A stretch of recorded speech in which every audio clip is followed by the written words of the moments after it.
अच्छा, तो चलिए एक कल्पना करते हैं।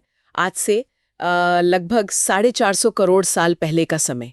तब हमारी पृथ्वी जैसी कोई चीज थी ही नहीं, ना कोई जमीन, ना पानी, ना हवा।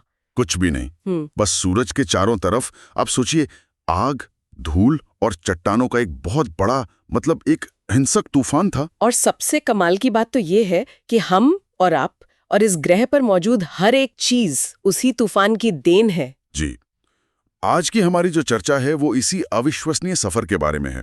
श्रोता ने जो स्रोत हमें भेजे हैं वो हमें कुछ बहुत बड़े सवालों के जवाब ढूंढने में मदद करेंगे। जैसे कि पृथ्वी का जन्म असल में हुआ कैसे, इस तपते हुए गोले पर जीवन की पहली चिंगारी कैसे भड़की। बिल्कुल, और डायनासोर का वो जमाना जिसके बारे में हम सबने सुना है, वो कब और कैसे शुरू हुआ, और इतने ताकतवर होने के बावजूद वो हमेशा के लिए खत्म कैसे हो गए।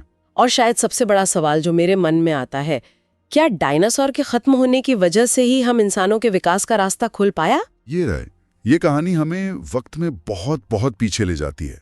तो चलिए इस कहानी को बिल्कुल शुरुआत से शुरू करते हैं। हाँ, उस समय से जब कुछ भी नहीं था। कहानी शुरू होती है लगभग 13.8 अरब साल पहले एक महाविस्फोट से, जिसे हम बिग बैंग कहते हैं। Big bang? जी, ये वो लम्हा था जब समय और अंतरिक्ष का जन्म हुआ। इसी एक घटना से हमारा पूरा ब्रह्मांड बना। और फिर करोड़ों साल बाद तारे बने, आकाशगंगाएं बनी, और उन्हीं में से एक था हमारा अपना सूरज। और फिर लगभग 4.6 अरब साल पहले तब हमारी पृथ्वी की कहानी शुरू होती है। हाँ, तब सूरज के चारों तरफ घूम रही धूल और चट्टानों के जो टुकड़े थे ना, हाँ। वो गुरुत्वाकर्षण की वजह से मतलब ग्रेविटी के कारण हाँ। आपस में जुड़ने लगे। पर ये कोई शांतिपूर्ण प्रक्रिया नहीं रही होगी, है ना? नहीं, बिल्कुल नहीं। ये एक बहुत ही हिंसक टकराव था। छोटे बड़े पिंड एक दूसरे से टकरा रहे थे, जुड़ते जा रहे थे। लाखों साल तक यही चलता रहा होगा। जी, लाखों साल तक। और आखिरकार इसने एक बड़े दहकते हुए गोले का रूप ले लिया। यही हमारी शुरुआती पृथ्वी थी। तो उस समय की पृथ्वी आज जैसी तो बिल्कुल नहीं दिखती होगी। आज जैसी नहीं, वो तो किसी जहन्नम की तरह थी। सतह का तापमान आप सोचिए 2000 डिग्री सेल्सियस से भी ज्यादा। 2000 डिग्री मतलब इतना गर्म कि लोहा भी पिघल जाए। बिल्कुल, हर तरफ ज्वालामुखी फट रहे थे और जमीन किसी पिघले हुए लावा की नदी जैसी थी। मैंने ये भी पढ़ा है कि उस समय एक और ग्रह पृथ्वी से टकराया था। आपने बिल्कुल सही पढ़ा है। उस शुरुआती दौर में मंगल ग्रह के आकार का एक और ग्रह हमारी पृथ्वी से टकराया था। हाँ। और उस टक्कर से जो मलबा निकला, उसी से हमारा चांद बना। उसी से हमारा चांद बना। यानी उस वक्त जीवन की तो कल्पना करना भी नामुमकिन था। नामुमकिन। लेकिन फिर धीरे धीरे, बहुत धीरे धीरे बदलाव आना शुरू हुआ। पृथ्वी ठंडी होने लगी। हाँ, लाखों सालों में पृथ्वी ठंडी हुई, और जब वो ठंडी हुई तो उसकी ऊपरी सतह पर एक ठोस परत जमनी शुरू हो गई, जिसे हम आज जमीन कहते हैं। सही।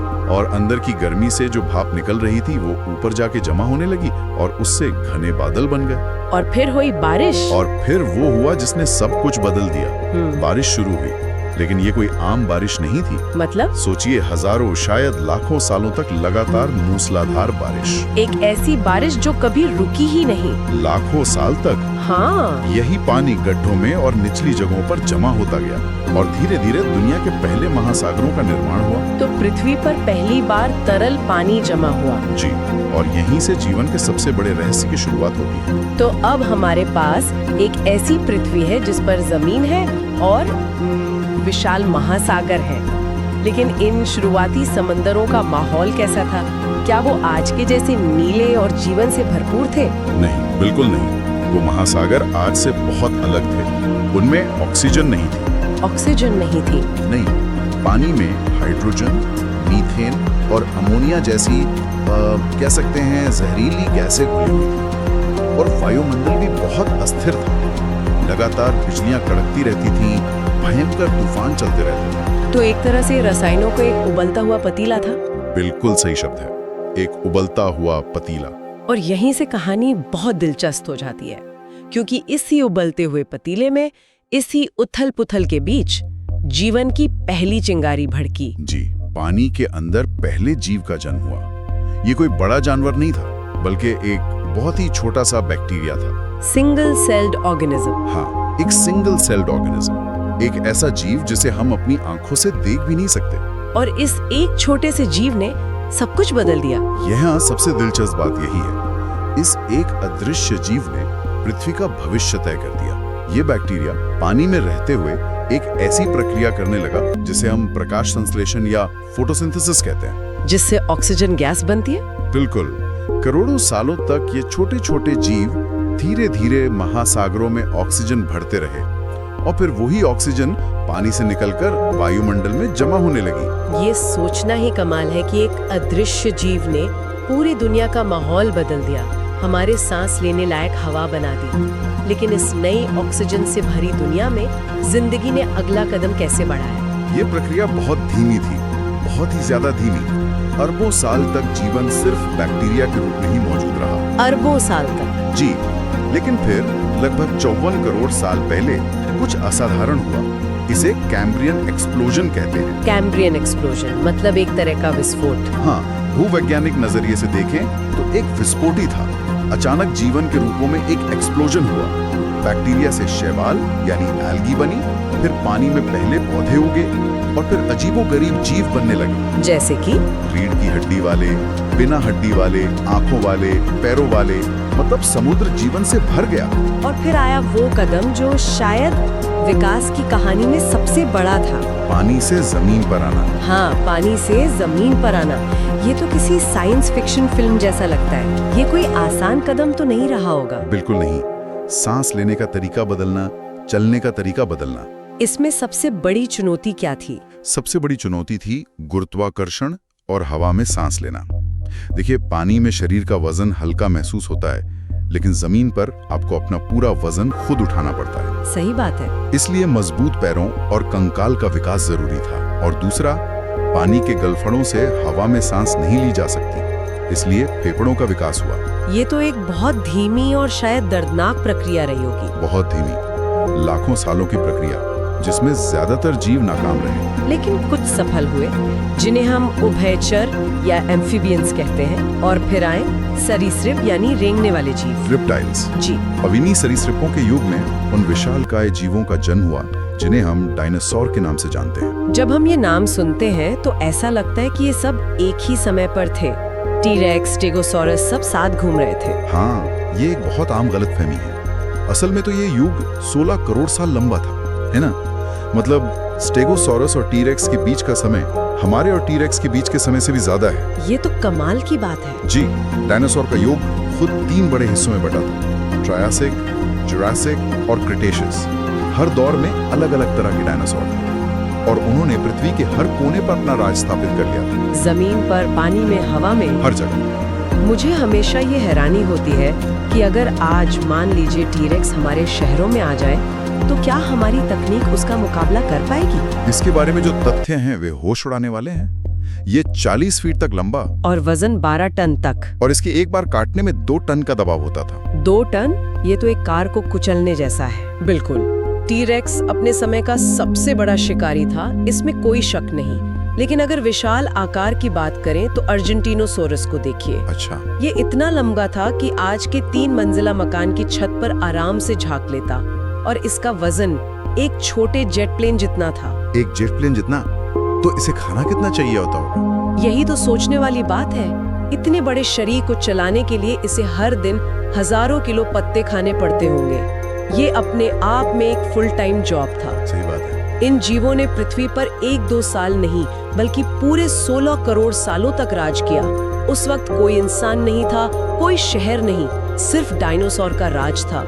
वे जंगल के असली राजा थे। 16 करोड़ साल, ये इतना लंबा समय है कि इसकी कल्पना करना भी मुश्किल है। ऐसा लगता होगा कि उनका राज कभी खत्म ही नहीं होगा। हाँ बिल्कुल, लेकिन फिर एक दिन अंतरिक्ष से एक ऐसी तबाही आई जिसने सब कुछ बदल दिया। वो एस्टेरॉइड। हाँ, आज से लगभग 6.5 करोड़ साल पहले आसमान से एक ऐसी चीज गिरी जिसने दुनिया का इतिहास हमेशा के लिए बदल दिया। वो एक विशाल एस्टेरॉइड था। कितना बड़ा था वो? करीब 10 किलोमीटर चौड़ा, मतलब माउंट एवरेस्ट जितना बड़ा, और ये 20 किलोमीटर प्रति सेकंड की रफ्तार से पृथ्वी की तरफ आ रहा था। 20 किलोमीटर प्रति सेकंड? ये तो एक गोली से भी 20 गुना ज्यादा है। जी, और ये एस्टेरॉइड आज के मेक्सिको के पास समुद्र में टकराया। एक मिनट, अगर टक्कर मेक्सिको में हुई तो हजारों मील दूर अर्जेंटिनोसॉरस पर इसका असर कैसे हुआ? क्या सिर्फ टक्कर से उठी लहरें ही काफी थी उन्हें मिटाने के लिए? ये एक बहुत जरूरी सवाल है। सीधी टक्कर से सिर्फ आसपास के इलाके में तबाही हुई। असली विनाश इसके बाद शुरू हुआ। कैसे? टक्कर से 1 करोड़ एटम बम जितनी ऊर्जा निकली। उस ऊर्जा ने अरबों टन धूल, पत्थर और राख को पिघलाकर वायुमंडल में उछाल दिया। अच्छा। और धूल का ये गुबार इतना घना था कि उसने एक चादर की तरह पूरी पृथ्वी को ढक लिया और सूरज की रोशनी को जमीन तक पहुंचने से रोक दिया। यानी एक तरह का इम्पैक्ट विंटर। पूरी पृथ्वी पर कई सालों के लिए अंधेरा और ठंड छा गई होगी। बिल्कुल। और सूरज की रोशनी के बिना सबसे पहले क्या होगा? पेड़ पौधे सूखने लगेंगे। सही। जब पौधे खत्म हो गए तो उन्हें खाने वाले शाकाहारी डायनासोर भूखे मरने लगे। और जब शाकाहारी डायनासोर खत्म हो गए तो उन्हें खाने वाले मांसाहारी डायनासोर भी एक एक करके भूख से मरने लगे। 16 करोड़ साल से राज करने वाले ये विशाल जीव प्रकृति की इस एक घटना के सामने बेबस हो गए। ये एक धीमी और बहुत दर्दनाक मौत रही होगी। भूख और ठंड से हुई मौत। तो क्या इस महाविनाश में सब कुछ खत्म हो गया या कोई जीव बचा भी था? कुछ जीव बच गए, लेकिन ये वो जीव थे जो बहुत छोटे थे, जो जमीन के नीचे बिलों में छिप सकते थे, या जिन्हें कम खाने की जरूरत थी, या जिन्हें जिंदा रहने के लिए बहुत कम खाने की जरूरत थी। और इन्हीं बचने वाले जीवों में हमारे पूर्वज भी शामिल थे, स्तनधारी यानी मैमल्स। जी, ये कोई बहादुर जीव नहीं थे। ये चूहे जैसे छोटे डरपोक जानवर थे जो रात में निकलते थे और डायनासोर के छोड़े हुए कीड़े मकोड़े खाते थे। कोई उन्हें देखकर ये नहीं कह सकता था कि एक दिन इन्हीं के वंशज चांद पर जाएंगे। कोई भी नहीं। तो डायनासोर के जाने के बाद पृथ्वी पर एक नया अध्याय शुरू हुआ। दुनिया कैसी दिखने लगी? डायनासोर के जाने से एक बहुत बड़ा पावर वैक्यूम बन गया। धीरे धीरे आसमान साफ हुआ, सूरज की रोशनी वापस आई और जंगल दोबारा उगने लगे। और अब इन छोटे स्तनधारी जीवों को एक सुनहरा मौका मिला। बिल्कुल। अब जब विशाल शिकारियों का खतरा नहीं था तो वे बिना किसी डर के विकसित होने लगे, अलग अलग आकार और रूपों में ढलने लगे। घोड़ों से लेकर व्हेल तक सभी का विकास इसी दौर में शुरू हुआ। और इन्हीं में से एक थे बंदर। जी, इन्हीं में से एक थे बंदर। और इन्हीं बंदरों में से विकास की एक शाखा अलग हुई। एक छोटा सा प्राणी जो 4 पैरों पर चलता था, उसने पहली बार 2 पैरों पर खड़े होना और चलना सीखा। ये इतना बड़ा बदलाव क्यों था? ये एक क्रांतिकारी बदलाव था।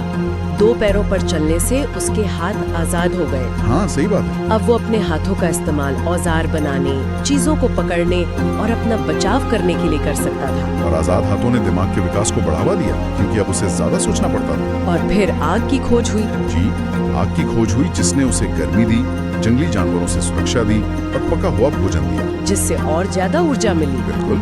फिर भाषा का जन्म हुआ, जिससे इंसानों ने आपस में संवाद करना, योजना बनाना और मिलकर काम करना सीखा। और फिर तो इंसान ने पीछे मुड़कर नहीं देखा।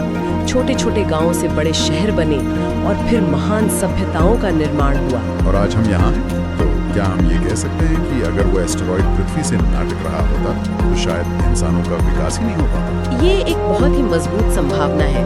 अगर डायनासोर खत्म न हुए होते तो वे आज भी पृथ्वी पर अपना दबदबा बनाए रखते। और हम जैसे छोटे स्तनधारी जीवों को शायद कभी सिर उठाने का मौका ही नहीं मिलता। बिल्कुल।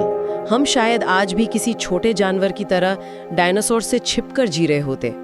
इसलिए एक तरह से हमारा अस्तित्व डायनासोर की विलुप्ति के उस भयानक दिन से सीधे तौर पर जुड़ा हुआ है। उनकी तबाही ने हमारे लिए रास्ता बनाया। जी। तो आग के गोले से शुरू हुई ये यात्रा, महासागरों के बनने, जीवन की पहल चिंगारी, डायनासोर के 16 करोड़ साल लंबे राज और फिर एक ही दिन में उनके विनाश तक पहुंची, जिसने आखिरकार हम इंसानों के लिए दरवाजा खोला। ये कहानी सच में हैरान करने वाली है। हाँ, और ये हमें याद दिलाती है कि हमारा अस्तित्व कितनी नाजुक कड़ियों पर टिका है। बिल्कुल। और ये हमें एक बहुत गहरे सवाल पर सोचने के लिए मजबूर करती है। डायनासोर ने इस ग्रह पर 16 करोड़ सालों तक राज किया, लेकिन अंतरिक्ष से आई एक चट्टान ने सब कुछ बदल दिया। और हम इंसान तो उनके मुकाबले इस ग्रह पर एक पलक झपकने जितने समय से हैं। हाँ, तो ये सोचना जरूरी है कि भविष्य में कौन सी अनपेक्षित घटना, चाहे वो बड़ी हो या छोटी, प्राकृतिक हो या मानव निर्मित, पृथ्वी पर जीवन की दिशा को एक बार फिर से बदल सकती है। और अगर ऐसा हुआ तो हमारे बाद किस तरह का जीवन इस ग्रह पर पनपेगा?